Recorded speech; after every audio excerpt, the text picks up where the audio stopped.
آج میری اور آپ کی حالت یہ ہے کہ آج ایک فیشن کے طور پہ یہ بات کہی جاتی ہے کہ دین پہ چلنا بڑا مشکل ہے. میں پوچھتا ہوں دین پہ آج چلنا مشکل ہے یا جب بلال حبشی چلے تھے تو اس وقت چلنا مشکل تھا؟ آج تو ہم مسجد میں آئے تو قالین بچھے ہوئے تھے, گرم پانی دستیاب تھا, ہیٹر چل رہے تھے, اور ہم کہتے دین پہ چلنا بڑا مشکل ہے. ذرا ان سے پوچھو جن کی چمڑی بھی اتھیڑ کے رکھ دی گئی, جن کے جسموں کو لوہے کی کنگھیوں سے چھید دیا گیا, لیکن انہوں نے نہیں کہا تھا کہ دین پہ چلنا مشکل ہے. حضرت بلال حبشی کو جو ہے وہ سنگریزوں پہ کھینچا جاتا ہے اور وہ کنکر ان کے جسم میں کھپ جاتے ہیں اور کھینچ کر کے پھر نکالا جاتا ہے. کبھی تپتے ہوئے کوئلوں پہ ان کو رکھا جاتا ہے. امیہ بن خلف چنگارتا ہے, بلال رک جاؤ, چمڑا ادھیڑ دیں گے. لیکن بلال مسکرا کے کہتا ہے تو ترش ہو کے کالی ہزار پہ, یہ وہ نشہ ہی نہیں جسے ترشی اتار دے. اور بدنامی سے بڑھتا ہے محبت کا جنون, نشہ اتنا ہی تیز ہوتا ہے جتنی ہوا لگتی ہے. تو جو کرنا ہے کر. بلکہ بلال حبشی کو تپتی ہوئی ریت پہ لٹایا اور سینے پہ رکھا پتھر, اور بلال مسکرا رہے.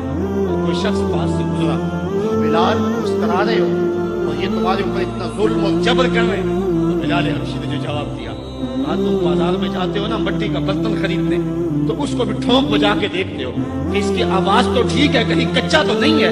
کہا تم تو برتن بھی خریدتے ہو تو ٹھونک بجا کے دیکھتے ہو. میرا رب بلال کی خریداری کر رہا ہے, وہ ٹھونک بجا کے دیکھ رہا ہے کہ کہیں بلال کچا تو نہیں ہے.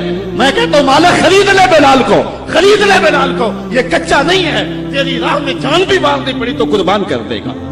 آج شور ہم نے ڈالا ہوا ہے, بڑا مشکل ہے دین کے اوپر چلنا. ذرا اس کی کہانی بھی پڑھو, ذرا اس کی زندگی بھی دیکھو کہ جس کی دونوں ٹانگوں کو دونوں اونٹوں کے ساتھ باندھ دیا گیا اور کہا پھر جا اپنے نظریے سے, ورنہ ابھی جب اونٹوں کو ہانکیں گے تیرا جسم چر جائے گا اور 2 حصوں میں تقسیم ہو جائے گا.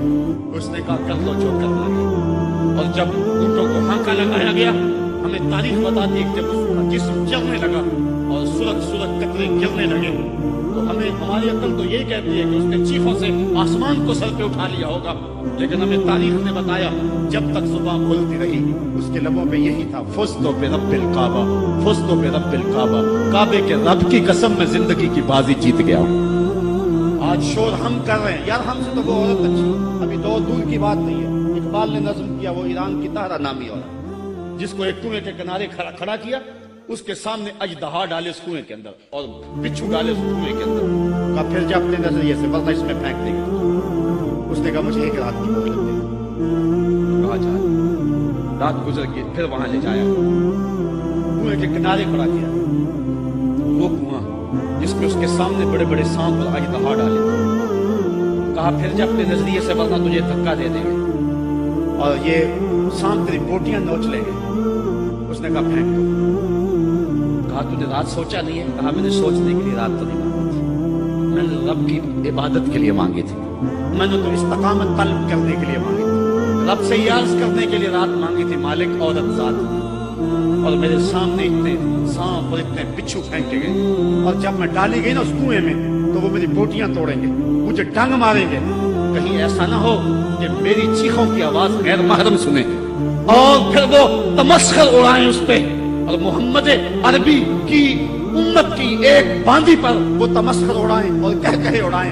میرے مالک مجھے صبر دے دے, مجھے حوصلہ دے دے. اور میں نے رب سے یہ حوصلہ مانگ لیا ہے, اب پھینک دو, تم میری چیخ نہیں سنو گے. ہم میں سے تو وہ عورت اچھی تھی, اور آج ہم جو ہے وہ کہتے ہیں بڑا چلنا مشکل ہے دین پہ. ان کی چمڑیاں بھی اتھیڑ دی گئی. حضرت خباب بن ارد کے ساتھ کیا نہ ہوا, حضرت سمیہ کے ساتھ کیا نہ ہوا, حضرت زنیرہ کے ساتھ کیا نہ ہوا. بڑے تاریخ عظیمتوں پہ مشتمل تمہاری تاریخ ہے, اور آج ہم کس جگہ پہ کھڑے ہیں.